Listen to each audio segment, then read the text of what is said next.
Hi, if you made it this far, you already have a good idea of what hyperspectral imaging is.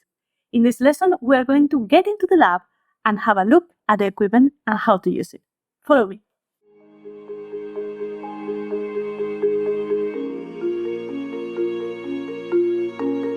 This lesson is all about practical knowledge. We will see the basic user guide for the HySpex imaging instrument, practical tips, and takeaway messages.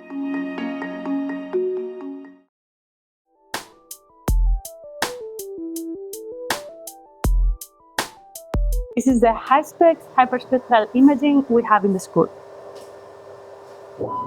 It is a Pusbroom system.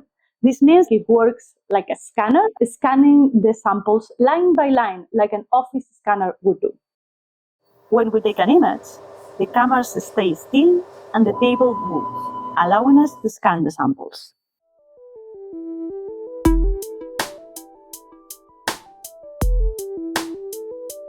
It is composed by three components.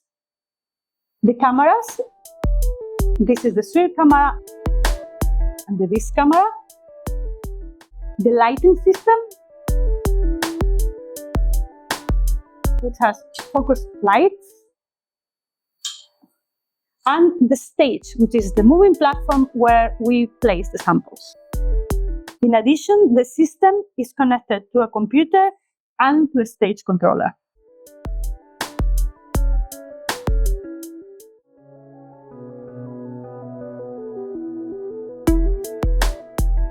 How to use it? Read and follow the documentation. There is a basic user guide and additional documentation for advanced users. Before continuing watching this video, please make sure you have your basic user guide at hand. Follow the guide step by step. 2. Switch on the equipment in the right order. Place your white references and your samples correctly. Optimize your acquisition parameters and take the hyperspectral images of your samples, save your files, switch off the equipment, and wrap up your experiment neatly. You can find every step explained in detail in the guide. What I'm going to do here is to highlight some crucial points that you need to know to make the most of your experiment and mind the equipment. Point 1. Lighting. Verify the lighting. If you're measuring with both cameras, please make sure that both cameras and both lights are focused on the same line on the table. If they are not, ask an advanced user to fix that. Point 2. References. White references are very delicate and very expensive. You need to handle them with care and very, very importantly, with gloves. And point 3. Timing. Give yourself plenty of time for the experiment. You need to set up your acquisition parameters in advance.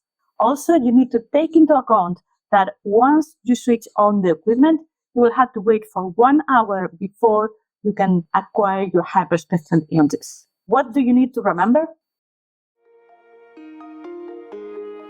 Instructions. Everything is detailed in the instructions. Follow them step by step for the sake of your experiment and the equipment. Equipment. Handle it mindfully and with care. Book it in advance and do not change the setup unless you're an advanced user. And finally, planning and timing. There is a lot you can do with data analysis, but there is no substitution to getting the best data you can get from your equipment. And for that, you need to plan well and with plenty of time. Good luck with your experiment.